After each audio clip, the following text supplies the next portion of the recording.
Nos acercamos aquí hasta la biblioteca escolar número 134, gobernador Felipe Gallardo, por la invitación que nos hiciera la directora que está a cargo ahora de la biblioteca, Vanessa Soledad Gaete. Ella nos invitó porque hoy se va a realizar, vamos a ver el cortometraje de Isidro Velázquez, así que quisimos estar aquí porque hoy decía yo en la radio que hay una sorpresa, una grata sorpresa, que es conocerlo al nieto de Isidro Velázquez, que está aquí con nosotros, así que lo vamos a conocer. Él se va a presentar, su nombre, su edad. Buenas tardes a todos. Soy Javier Isidro Aguirre, nieto de Isidro Velázquez, y soy el que interpretó el personaje de Isidro Velázquez en el documental que narra la historia de lo que fue la andanza de Isidro, digamos, en su época, en la década del 60. De tu abuelo, diríamos. Sí, mi abuelo, soy hijo de la hija mayor de Isidro, de Rosa Velázquez. Bueno, ¿y cuántos años tenés? Ahora tengo 51. 51. Y la película se grabó hace ya 16 años más o menos, yo tenía 35 años cuando se hizo eso. Y mi abuelo Isidro tenía 39 cuando lo mataron. O sea, hoy yo ya soy mayor que él, digamos, a la fecha de la muerte de él.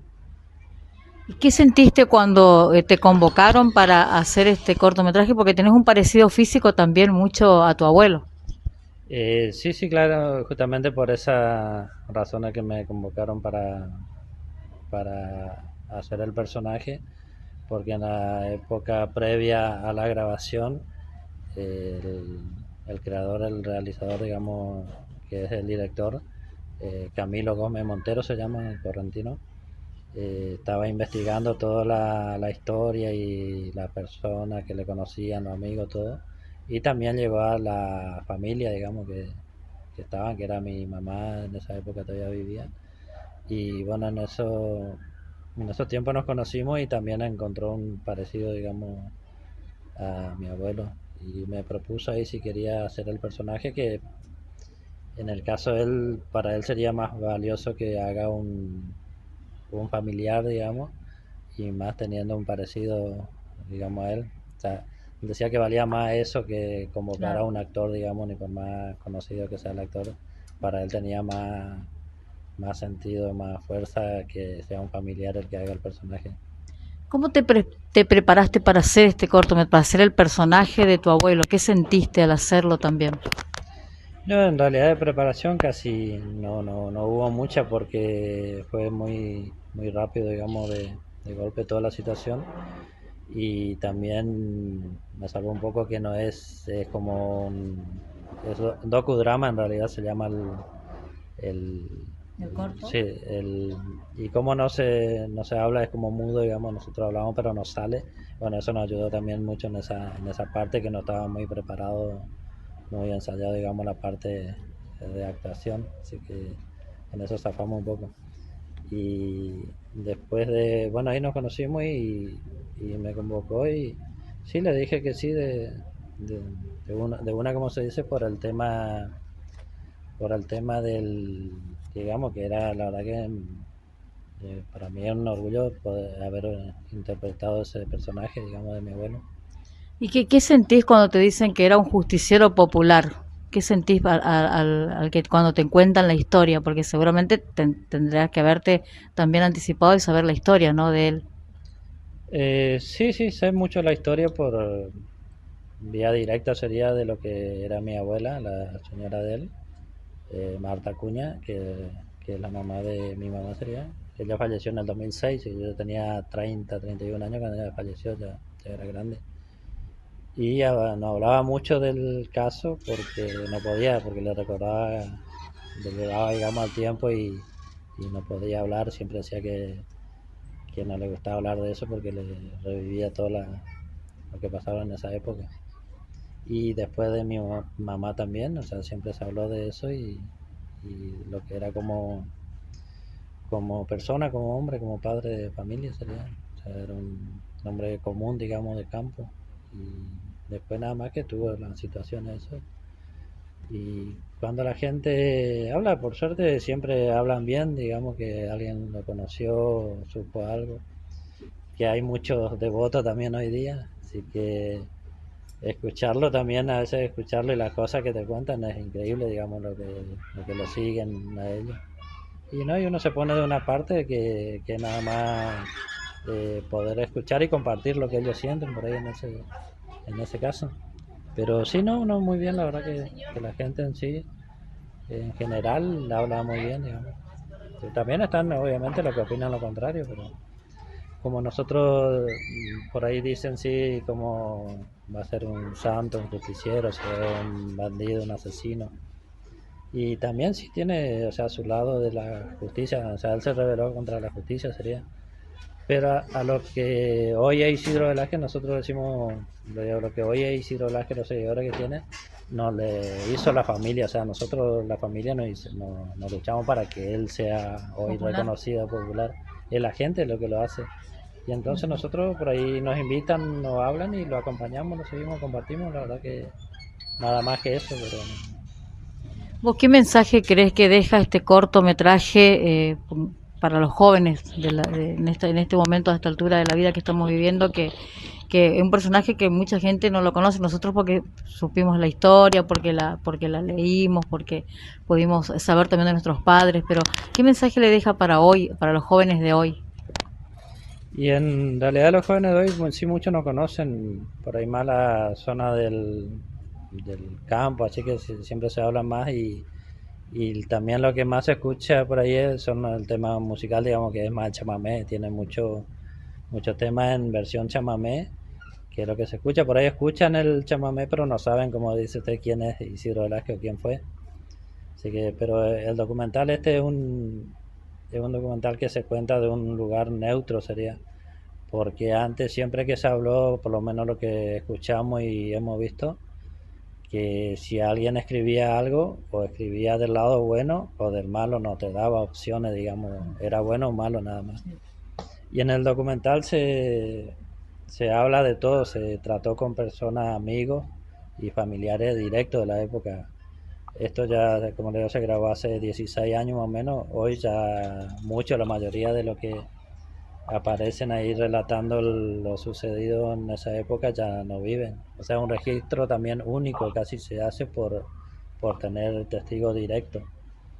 Y ahí habla, ahora al ver el documental, por ahí el que no lo vio, o el que lo ve, o el que ya lo ha visto, se ve que se cuenta de un lugar neutro que te muestra una parte por ahí que puede ser mala, después que es buena, o uno dice que es bueno, otro malo, o no dice nada, o sea, después ya al ver eso, la decisión toma uno o cómo lo entiende, si en realidad fue bueno o malo. Claro, el actuar, la vida que él tuvo, porque él tuvo ¿cuántos Claro. años cuando falleció? 39 años tenía. Y vos hiciste el personaje cuando tenía 31 años. Yo tenía 35 más o Ah, menos, sí, sí, 35. más o menos 34, 35 tenía. En el 2009 se grabó eso. ¿Alcanzaste? Sí, seguramente que sí, a ir al lugar donde lo mataron a tu abuelo. Sí, sí, muchas veces antes de que se grabara el documental y también ahora mismo, o sea, siempre voy, no todos los años, pero siempre que puedo voy allá en Pampa Bandera a la Cruz y también los primeros de diciembre cuando se le hace el homenaje, también suelo pasar por el cementerio, digamos, no seguido, pero vamos de vez en cuando ahí en Machagay. Porque el hermano de él, Claudio Velázquez, quedó aquí en el cementerio de San Martín. Claro, a él lo mataron acá en Colonia Costa Costa Guaycurú. Guaycurú, sí, creo que fue más o menos el 21 de mayo del 63, más o menos ya, por lo menos unos 4 años antes que lo maten a Isidro, en Pampa Bandera. Pero a él lo mataron mucho antes que a tu abuelo. Sí, sí, en el 21 de mayo del 63, si no me equivoco, y a Isidro lo matan con Vicente Gaona el 1 de diciembre del 67, así que 4 años más, 4 años y algo más después. ¿Qué mensaje le dejarías a la gente en general, al público en general, que estén viendo esta nota que estamos haciéndote ahora y que te agradezco que gentilmente nos hayas cedido la nota? ¿Qué mensaje le dejas a la gente, al público en general? No, y en realidad como mensaje, no sabría qué mensaje dejarle, pero por ahí al que escuchó hablar de él y le interesa saber más de la historia, cómo fue en la época, que sí lo invito a que vean el documental, que ahí lo van a aclarar muchas cosas, digamos, y como le digo, al ver eso ellos van a decidir si en realidad fue bueno o malo, o ellos decidirán qué fue Isidro Velázquez, digamos, cómo quedó. Y nada más que eso, porque la verdad que mucha gente andando por la calle todos los días ando y muchos me reconocen, me saludan, me preguntan cosas sobre eso también, así que nada más que eso, le invito a que vean el documental si tienen alguna duda, que esto es lo más certero, lo más cercano a la historia, que digamos que no tiene fantasía agregada como hay otra historia que se hizo y que tiene mucho agregado, y como fue también Retrato de un rebelde, un libro que escribió Pedro Solán. Cuando había escrito el libro, nos mandó, todavía mi mamá vivía, para que lo veamos y si estábamos de acuerdo. Y lo mirábamos con mi mamá, mi tía, todo eso. Y había más según ellos lo que miraban era el 60-70% era ficción, fantasía. Y ahí se le hizo saber que no estábamos de acuerdo para que lo largue así, y porque tenía mucha fantasía, y me acuerdo que yo le dije que a la historia de Isidro Velázquez no hace falta agregarle nada fantasioso, digamos que cuando más verdad se cuenta al público, digamos a la gente más le interesa, porque tienen narraciones, digamos, la gente increíble, que hay veces que no, que cuesta creer, digamos, lo que te cuentan que era y hacía, y lo O sea, cuentan como el verdad. cortometraje es lo más cercano a la historia real de la vida de tu abuelo. De todo lo que yo conozco y he visto, sí, porque como le digo, cuentan personas directas, amigos de él, familiares, y que todos convivieron con él y en esa época, o sea, más directo que eso de la gente que lo rodeaba, no hay. Después hay otros investigadores, periodistas, se van, pero investigan, pero superficial, digamos, una pasada rápida, que por ahí a veces no se da con la persona indicada que realmente lo conoció, y lo cuenta por dice que nomás, y bueno, y de ahí forma él su historia, su relato, y eso larga al público, y después lo que el público lee, lo que yo pienso, lo que yo Claro. escuché, digamos, como yo entendí. Y esta es otra versión de la historia, de cómo contar la historia. Bueno, muchísimas gracias por prestarte esta nota y por conocer un poquito más de la vida de Isidro Velázquez. Ahora vamos a ver el cortometraje. Muchas gracias a ustedes, y que les mando un saludo a todos y nos vemos por acá siempre. Bueno, Gracias. gracias.